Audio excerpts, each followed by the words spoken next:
여러분들의 시간을 10배 더 가치 있게. 안녕하세요, 경매 유이사입니다. 오늘은 경매 추천 물건은 아니고요, 부동산 세금 관련해서 고민들도 많이 하시고요, 그리고 세금 때문에 투자가 조금 꺼려진다, 무섭다 하시는 분들도 꽤 많으신 것 같더라고요. 그래서 이 세금 때문에 투자를 못하겠어요 라고 많이들 말씀을 하시는데, 사실 이 세금을 직접적으로 여쭤보면은 그러면 어떤 세금이 그렇게 부담이 되세요? 하면은 정확하게 알고 말씀을 해주시는 분들은 많이 없으시더라고요. 그냥 세금 관련해서 막연하게 불안한 부분이 많으신 것 같아서 그런 부분도 간단하게 말씀을 드리고, 그리고 추천드릴 책은 이 책인데요, 제네시스방님이 쓰신 부동산 세금 트렌드 2025년이라는 책입니다. 그래서 이 책을 추천드리려고 하는데, 제가 일체 돈을 받고 그런 건 없고요, 부동산 세금 관련된 책 중에서 정말 꼼꼼하게 잘 쓰여져 있어서 저도 무척이나 많이 도움을 받았거든요. 부동산 투자를 하실 분들은 반드시 이 책 읽어보시는 걸 추천드리고요. 이거 광고 아닙니다.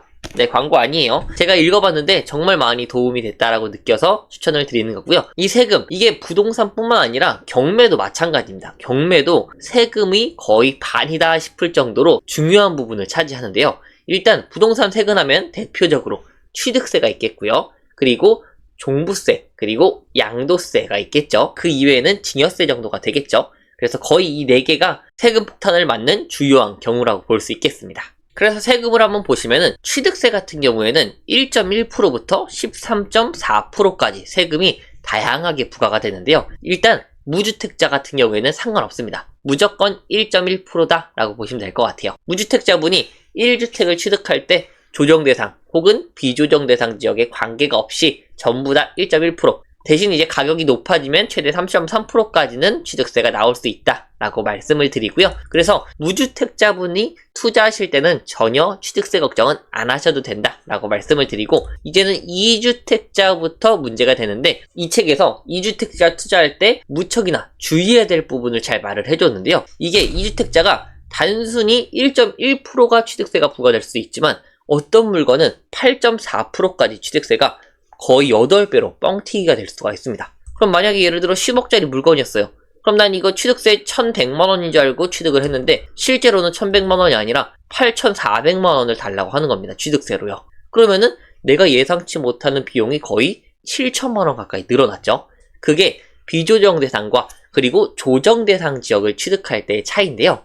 만약에 내가 1주택이 조정 대상 지역에 있고 2주택을 조정대상 지역을 취득하면 당연히 8.4%인 거는 많이들 알고 계시는데요. 1주택을 비조정대상으로 취득했는데 2주택을 조정대상 지역을 취득하는 순간 취득세가 8.4%가 됩니다. 8.4%는 일반 취득세에 지방세 다 포함한 비용이다 라고 생각해 주시면 될 것 같고요. 그렇기 때문에 조정대상 지역 2주택을 취득할 때는 주의하셔야 됩니다.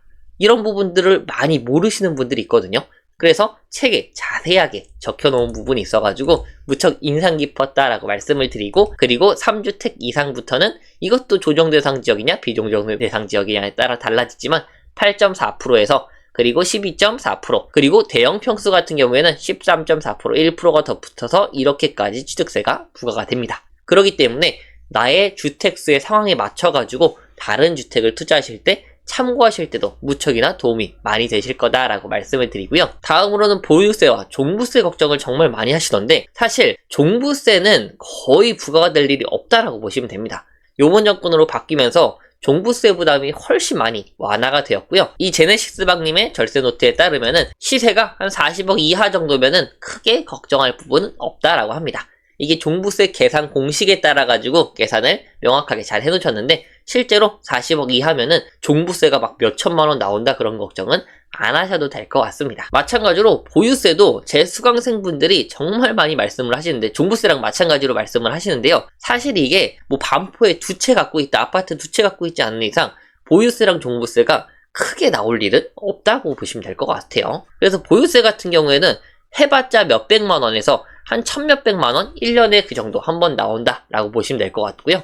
그것도 주택이 많이 있고 가격이 높아야겠죠. 그게 아닌 이상은 그렇게 크게 보유세, 종부세가 부담이 될 일은 없다라고 보시면 좋을 것 같습니다. 그리고 다음으로는 양도세인데요. 양도세 같은 경우에는 정말 주의를 하셔야 되는 부분은 맞아요. 양도세 같은 경우에도 비과세를 받느냐 아니면은 일반 세율을 받느냐 아니면은 중과세를 받느냐에 따라 달라지는데, 요즘에 중과세는 2025년 5월까지 밀렸기 때문에 일단 중과세는 없다라고 가정을 했고요. 그리고 일반 과세랑 비과세에 대한 내용이 많이 들어가 있는데, 우리는 보통 비과세를 받고 싶어 하죠. 그래서 이 책에서는 3주택일 때 1개는 일반 과세, 2개는 비과세를 받는 방법도 알려주고요. 그리고 2주택자가 전부 다 2주택이 비과세가 될 수 있는 방법 또한 자세하게 나와 있더라고요. 양도세 같은 경우에는 원래 조정 대상 지역 같은 경우에는 반드시 실거주 2년을 하고요. 그 다음에 취득한 지 2년이 지난 상태에서 그 당시 1주택이다 그러면은 양도 비과세가 되고, 12억이 초과하는 물건 같은 경우에는 초과하는 부분에 대해서는 세율을 따로 부담해야 된다고 확인이 되고요. 비조정 대상 지역 같은 경우에는 거주 의무는 따로 없고 그냥 2년 이상 보유한 상태에서 마지막에 팔 때 1주택이다 그러면은 비과세 조건이 맞춰지는 걸로 확인이 되고요. 그리고 우리가 보통 투자를 하시는 분들 같은 경우에는 주택이 여러 주택이 있으시죠. 그래서 만약에 내가 1주택을 갖고 있고 다른 주택을 취득한 상태에서 그 다음 주택은 사실상 취득하기가 조금 요즘 상태에서는 어렵다라고 말씀을 드릴 수가 있겠고, 왜냐면은 취득세가 8%부터 시작하기 때문이죠. 그래서 3주택은 어렵다라고 말씀드리고, 하나는 괜찮은 주택, 실거주할 주택을 갖고 계시면서 그 다음에 2주택 물건을 팔았다 샀다 하는 방법을 많이 추천드리고 있는데요. 그렇게 되면 당연히 양도세, 비과세는 얻기가 어렵지만 일반 과세로 진행이 가능합니다. 그래서 우리가 단기 투자할 때, 개인으로 투자할 때는 당연히 77%의 양도세가 발생이 되고요. 이 77%는 1년 미만이에요. 대신 1년 이상, 2년 미만인 경우에는 66% 양도소득세가 발생이 됩니다. 이거는 지방세 다 포함해서 66%입니다. 그리고 2년이 지난 이후에서야 일반 세율 6%부터 45%까지 부과가 되기 때문에 우리가 1주택을 갖고 있는 상태에서 2주택을 처분하게 되면 일반 세율, 시세 차익에 따라서 6%에서 45%까지 세금을 낸다라고 보시면 될 것 같고요. 그 다음은 상속 및 증여에 대한 내용도 나와 있는데, 사실 저는 이 부분에 대해서 아직 크게 중요하진 않아서 읽진 않아봤는데, 제가 대략적으로 훑어봤을 때는 현재 취득세 그리고 양도세의 제한이 있기 때문에 취득세, 양도세, 특히 양도세를 낼 바에야 상속이냐 증여 쪽으로 많이들 이전을 하시는 부분도 좋을 것 같다라는 생각이 들었고요. 훨씬 세금이 저렴하다라고 보여졌습니다. 그래서 이런 부분에 대한 내용도 설명돼 있고, 그리고 제가 특히나 관심이 있어 하는 매매사업자에 대한 내용도 적혀 있었는데요. 우리가 매매사업자 투자를 할 때 보통 일반 세율로 알고 있으시죠? 일반 세율은 맞습니다. 6%에서 45%의 세율이 발생이 되는데, 이거는 연수의 제한이 없습니다. 우리 아까 개인으로 봤을 때는 1년 미만은 77%, 2년 미만은 66%의 세금이었는데, 매매사업자를 내는 순간 6%에서 45%의 일반 세율만 내면 되고요. 보통 우리가 45%까지 취득될 일은 거의 없고요. 보통은 한 15%에서 23% 정도 세금을 낸다라고 생각하시면 좋을 것 같습니다. 그렇기 때문에 요즘에는 매매사업자가 무척이나 좋은 투자 수단이 되는데요. 다만 매매사업자는 주의해야 될 부분이 있어요. 조정대상 지역은 투자가 어렵다라고 보시면 좋을 것 같고요. 그 이유는 조정대상 지역 같은 경우에는 매매사업자로 발생하는 사업세랑 그리고 양도세 중에서 큰 금액이 부과가 되기 때문에 77%의 양도세를 폭탄을 맞을 수도 있기 때문에 매매사업자로 조정대상 지역은 투자하지 않으시는 게 좋다라고 말씀을 드리고요. 그리고 매매사업자 같은 경우에는 대형 평수 투자는 약간 어렵습니다. 대형 평수 같은 경우에는 건물분의 10%의 부가세를 따로 또 납부를 해야 되기 때문에, 만약에 내가 10억짜리 물건인데 건물분이 5억이고 토지분이 5억이었어요. 그럼 이 5억에 대한 10%, 5천만 원을 추가적으로 세금을 내야 된다라고 말씀을 드립니다. 하지만 반대로 이거를 조금 저렴하게 사면은 매매사업자로 투자가 가능하겠죠. 하지만 이것을 알고 투자하는 것과 모르고 투자하는 것에 대한 입찰가의 차이가 엄청나게 크기 때문에 이런 부분 조금 주의를 하셔라 라고 말씀을 드릴 수가 있겠고요. 그리고 추가적으로 매매사업자 같은 경우에는 기존 직장과도 잘 확인을 해봐야 되는데요. 특히 공무원분들 같이 경험이 안 되시는 분들은 다른 분 명의로 투자하시는 분도 상당히 많은 걸로 알고 있고요. 그리고 일반 직장이라도 직장 소득과 매매사업자의 소득이 합쳐질 수가 있기 때문에 이런 부분도 주의를 하셔야 됩니다. 그래서 이런 부분은 걱정을 많이 하실 텐데 이 책에서 그런 부분이 무척이나 잘 써 있어가지고 저도 이 책 무척이나 꼼꼼하게 잘 봤던 기억이 있고, 다른 세무사분들이 쓰신 책도 제가 여러 번 봤었는데 그 책들에 비해서 이 세금 트렌드 책이 무척이나 잘 써져 있더라고요. 그래서 다시 한번 말씀드리지만 절대 광고는 아니고요. 다만 제가 아는 분이긴 합니다. 정말 꼼꼼하게 잘 말씀을 해주셔가지고 요번에 책을 냈는데 제가 이제서야 책을 다 읽었다라고 말씀을 드리고, 다만 이 책 같은 경우에는 부동산 투자할 때는 정말 많이 도움이 되거든요.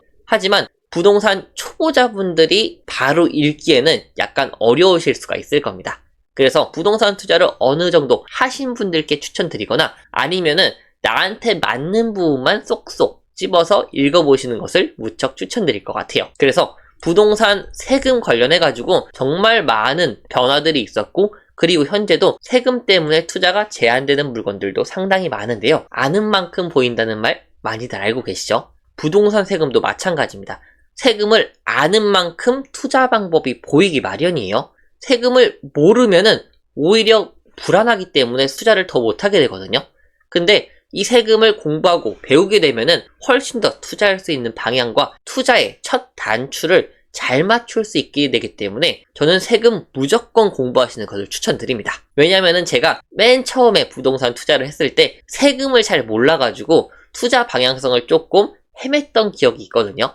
그렇기 때문에 지금 투자를 시작하시거나 아니면은 어느 정도 지금 하시고 계신 분들은 반드시 부동산 세금 책 읽어보시는 것을 추천드리고요. 꼭 이 책이 아니더라도 다른 책 여러 권이 있으니까 읽어보시길 추천드리는데, 저는 그 중에서 이 책을 가장 도움을 많이 받은 것 같아가지고 개인적으로 우리 윤님들께 이 책 꼭 추천드리고 싶어가지고 한번 영상을 찍어보게 되었습니다. 그래서 오늘은 부동산 세금 큰 틀에 대해서 간단하게 한번 보았고요. 다음 영상에서는 경매 추천 물건으로 다시 돌아오도록 하겠습니다. 오늘 내용도 좋으셨다면 좋아요와 구독, 알람 설정, 그리고 멤버십 가입까지 부탁드립니다. 감사합니다.